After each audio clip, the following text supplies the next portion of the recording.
bonsoir à tous. Soyez les bienvenus sur France 3 Poitou-Charentes. À 19h, dans le journal régional, nous verrons que les soldes ont démarré timidement aujourd'hui, malgré d'importantes remises des commerçants. Les clients n'ont visiblement pas sorti leur porte-monnaie aujourd'hui.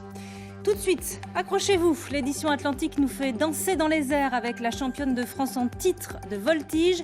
Premier épisode d'une série renversante.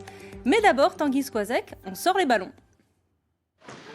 Bonsoir Elodie, bonsoir à tous. Les vacances dans les quartiers, c'est toujours mieux quand les jeunes et les associations locales prennent en main l'organisation d'événements sportifs et culturels. En l'occurrence, on parle de football, un tournoi exclusivement féminin à Villeneuve-les-Salines.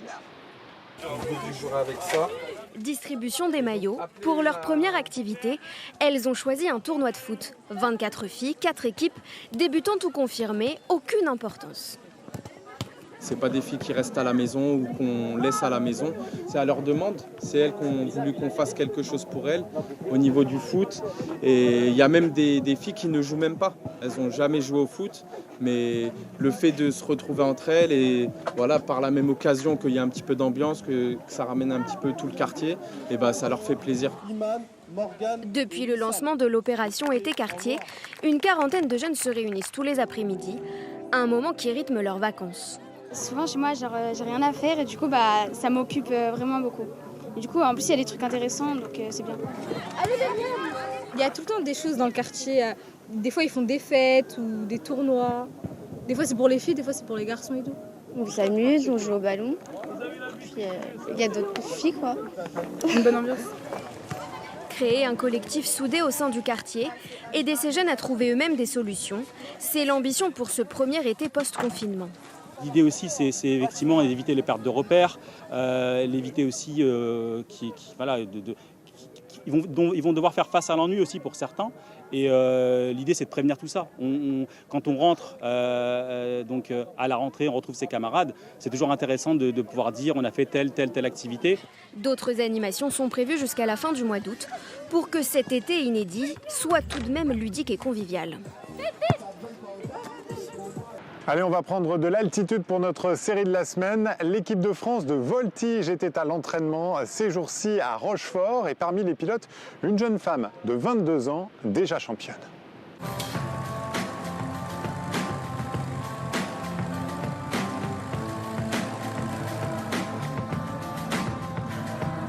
Ce qui me plaît dans la voltige, c'est vraiment la sensation de liberté. C'est un peu un combat avec soi-même aussi parce que l'avion fait ce qu'on lui demande. C'est un avion qui n'a pas de limite, qui est limité à plus 10, moins 10 G. Pour simplifier la chose, quand on est à plus 10 G et qu'on pèse 50 kg, on va faire 500 kg. Ça va être l'effet inverse en négatif. On va avoir la sensation d'avoir les yeux qui sortent un petit peu de la tête, le sang qui monte au cerveau. On va avoir une préparation physique à côté qui va nous permettre d'encaisser les jets plus facilement pour éviter justement d'avoir les voiles noires, des pertes de connaissances. Puis on sait généralement les points critiques du programme, là où on va alterner négatif-positif. Il va falloir vraiment se focaliser et contracter les abdos pour être au rendez-vous, pour éviter ce genre d'événement.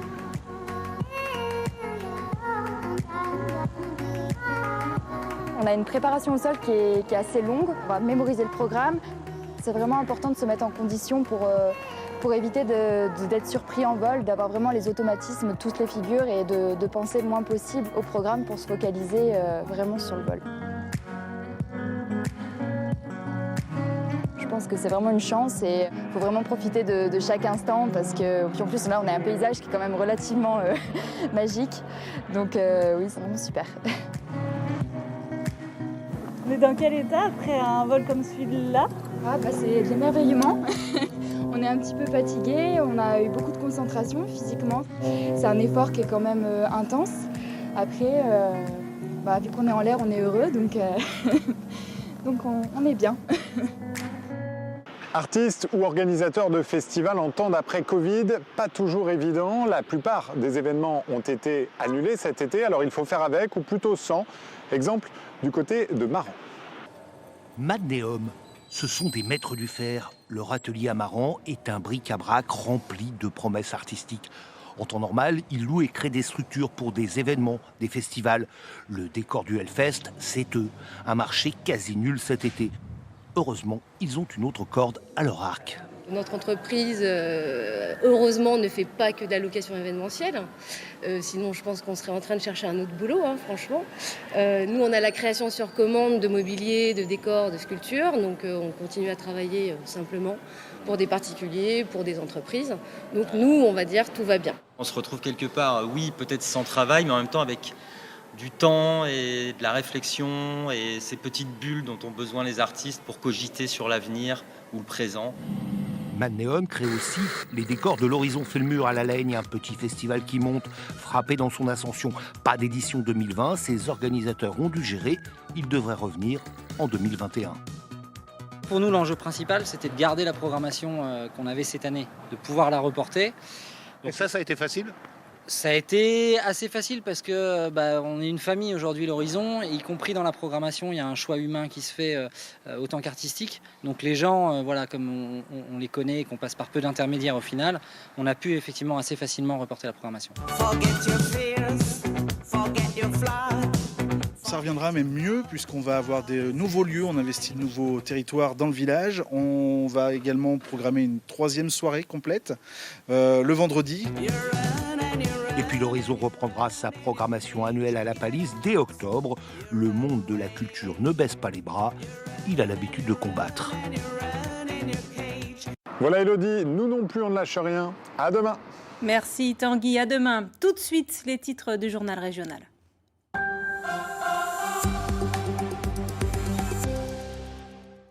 Retour au calme à Bressuire après plus de 300 contrôles au cours des 3 dernières nuits. Les renforts de gendarmerie sont repartis. Un arrêté municipal va interdire la vente d'alcool le soir. Le soulagement dans les parcs animaliers du littoral. Les visiteurs sont de retour dans le pays royannais. Certains affichent même des niveaux de fréquentation semblables à l'été dernier.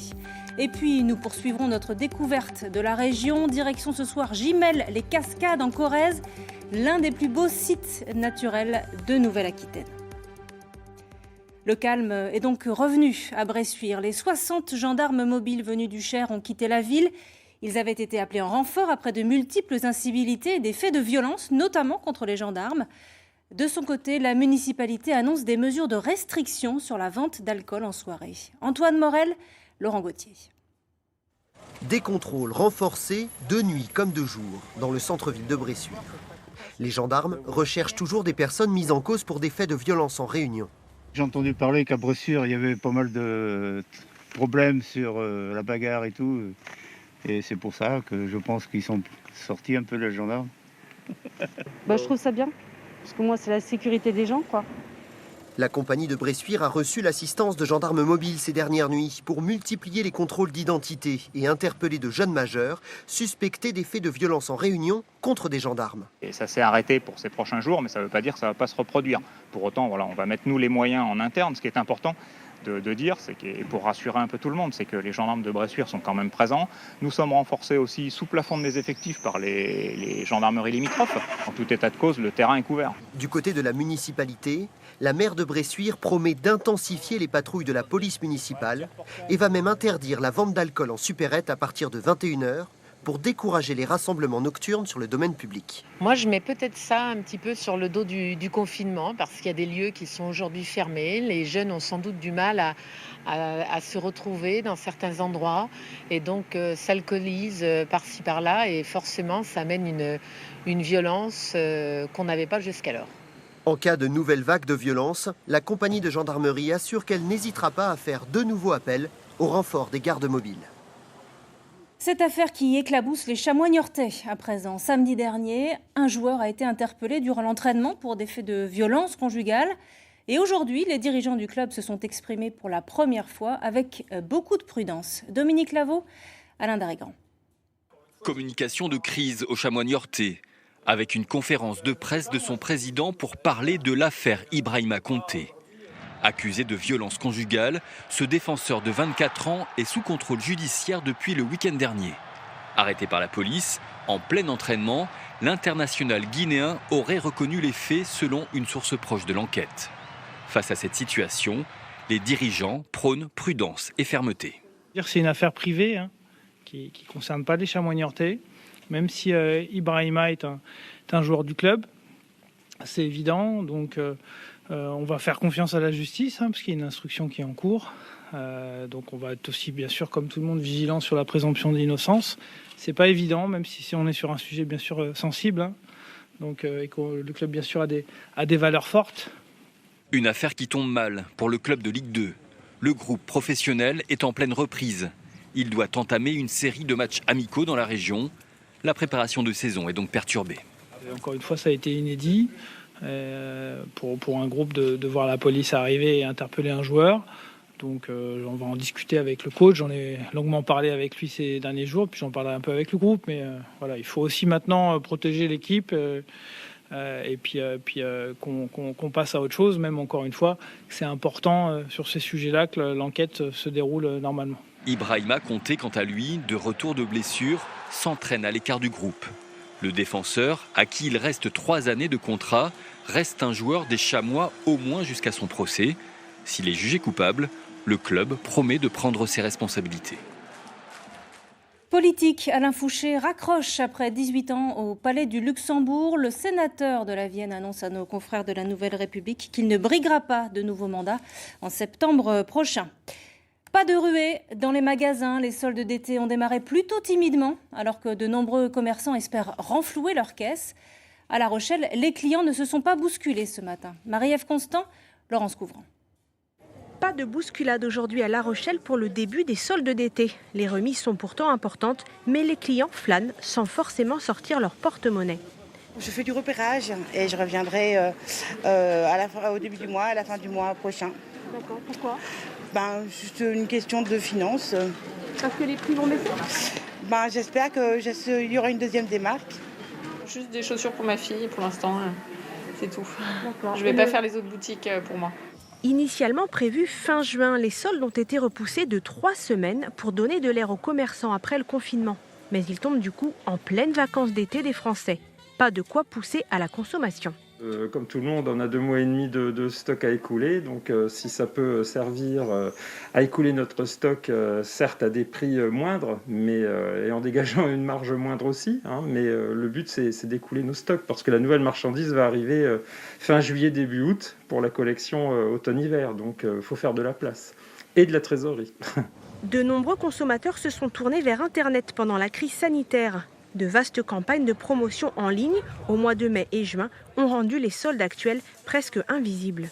Pour certains, les soldes ne permettront pas de redresser les finances d'une année déjà compliquée. Il va falloir quand même rattraper les 2 mois et demi de confinement.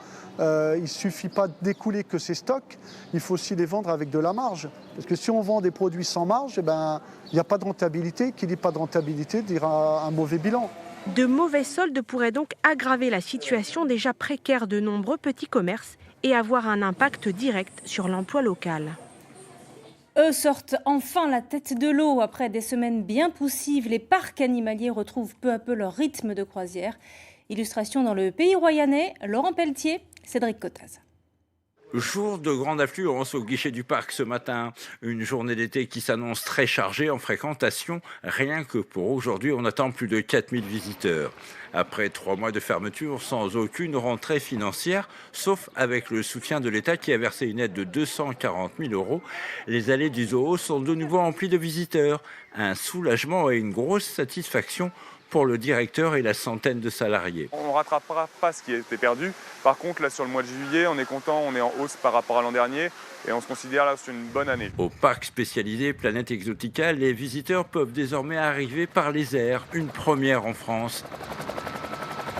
Et ici aussi, les touristes sont enfin de retour. Il était temps pour le gérant qui a enregistré l'année dernière plus de 80 000 entrées. Juin, c'était encore un petit peu calme. Le week-end, c'était pas trop mal. Mais maintenant, ça commence très bien. Et le juillet, c'est à peu près vers les chiffres normaux.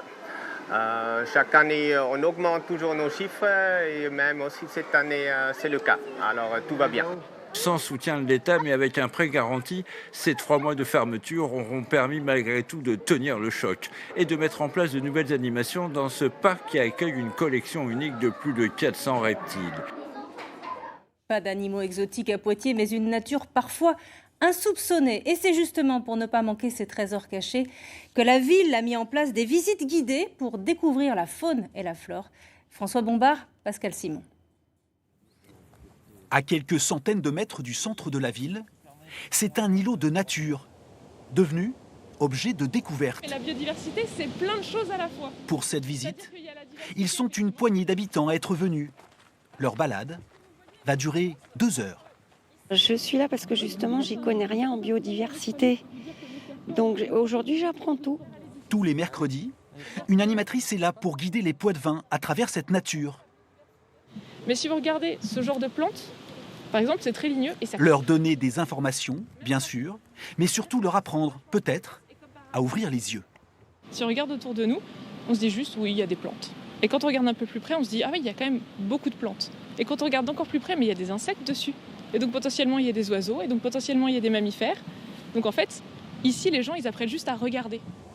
Ici, la municipalité a planté pommiers et cerisiers et laissé la végétation reprendre ses droits. Les promeneurs peuvent y cheminer, observer et imaginer aussi qu'à la nuit tombée, chevreuils et sangliers fréquentent parfois l'endroit. Potentiellement, les animaux y viennent, et ils traversent, et ils repartent de l'autre côté. Je trouve que c'est sympa de voir que les choses s'arrangent, que les choses évoluent dans le bon sens. Même si ça va toujours trop lentement à notre goût, mais bon, c'est un début, c'est bien. Même si c'est pas exceptionnel, l'effort il est là. Et je pense que si toutes les villes faisaient ça, on aurait beaucoup moins de problèmes d'accès à la nature et à l'environnement. Au bord de la rivière, faune et flore seront encore à découvrir tout l'été, avec ces visites guidées gratuites. Un plein de nature au cœur de Poitiers. En voile, Yannick Bestaven a terminé 6e de la Vendée Arctique. Les Sables, véritable tour de chauffe avant le Vendée Globe. Le Rochelet a franchi la ligne d'arrivée la nuit dernière après 10 jours, 9 heures et 20 minutes de course. Un résultat très positif pour le skipper. Écoutez. D'être 6e, c'est très bon signe parce que le Vendée Globe va être une course d'usure, une longue course. Donc d'arriver à tenir le rythme, parce que j'étais pas très loin derrière eux, ça montre aussi qu'avec ce bateau qui est d'une génération un peu plus ancienne, j'arrive à tenir le rythme des cadors devant, là, des bateaux modernes. Donc ça aussi pour le Vendée Globe, ce que je sais, c'est que mon bateau est fiable et sain. Donc j'ai toute confiance en mon bateau pour ce Tour du Monde.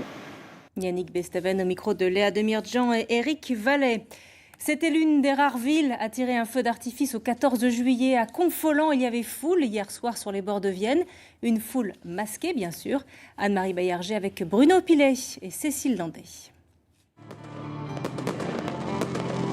Hier soir, à 23h, les bords de la Vienne se sont illuminés. Confolens est une des rares communes charentaises à avoir maintenu son feu d'artifice, connu à plusieurs centaines de kilomètres à la ronde. On replonge dans son enfance, dans la merveille des étoiles qui nous sont procurées par les feux et puis bien la majesté du paysage aussi. Ça fait une sortie, une distraction parce qu'on n'en a pas eu quand même depuis un certain temps et bon, c'est le début de l'été, des festivités avec le feu d'artifice, donc ça me paraissait important de venir. Près de 2000 personnes ont assisté à ce spectacle pyrotechnique avec comme seule exigence le port obligatoire du masque. Depuis le précédent mandat, on voulait beaucoup d'événements tout l'été. Et donc on a, dès le départ, au début du confinement, on a commencé à se réunir et à préparer notre programmation estivale. Et on avait décidé de tout préparer et en fonction du déconfinement, de déclencher si oui ou non on maintenait ces festivités. 130 kilos de poudre, 140 bombes. La mise en place de ce spectacle a nécessité une journée de travail pour cette entreprise charentaise qui a réalisé 6 feux d'artifice au lieu des 60 habituels. Confolens est une aubaine. Les conséquences, c'est 10% de chiffre d'affaires cette année par rapport à ce qui a été fait l'année dernière et les années précédentes. On est dans l'attente et l'incertitude totale. Outre le feu d'artifice, la soirée s'est terminée par un concert et non par le bal populaire traditionnel. À La Rochelle, clap de fin hier soir pour les Francopholies, totalement bouleversées à cause de la pandémie. Soirée de clôture en présence de la ministre de la Culture, dont c'était le premier déplacement officiel. Roselyne Bachelot a notamment annoncé des états généraux des festivals pour septembre et une batterie de mesures pour soutenir le secteur de la culture. Côté scène, des invités surprises et un karaoké géant ont rythmé cette ultime soirée que nous racontent Isabelle Hirsch et Pascal Simon. Un Un karaoké pour démarrer la soirée avec la chanson Un autre monde de Téléphone, idéal pour mettre l'ambiance dans cet espace inhabituel pour les Franco. Une terre, loin terre à terre. Regarde en dessous de la nuit, il y a toujours le jour qui posait ses lumières sur un coin de la terre. Le Square Bobinec a accueilli les artistes et les spectateurs pour une soirée particulière. Les jeunes artistes venus en résidence dans le cadre des chantiers des Franco étaient à l'honneur. Parmi eux, Clara Isé, sous l'œil attentif de Roselyne Bachelot, ministre de la Culture. La jeune femme, digne héritière de Barbara, joue avec sa voix qu'elle a travaillée pendant des années avec une formation lyrique. Je trouve ça extraordinaire d'avoir eu ça dans ma vie.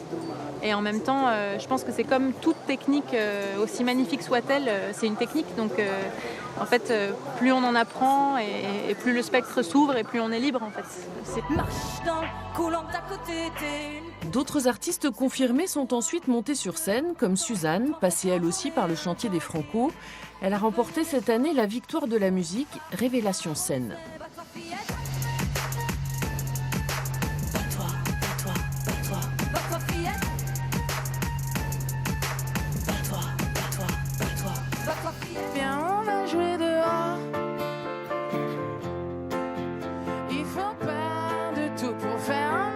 Mademoiselle K a elle aussi toujours vécu avec la musique depuis son plus jeune âge.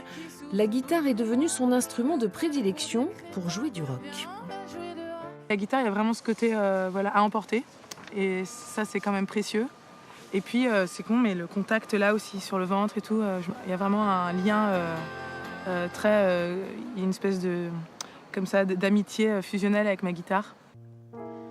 Comme toujours, ça passera.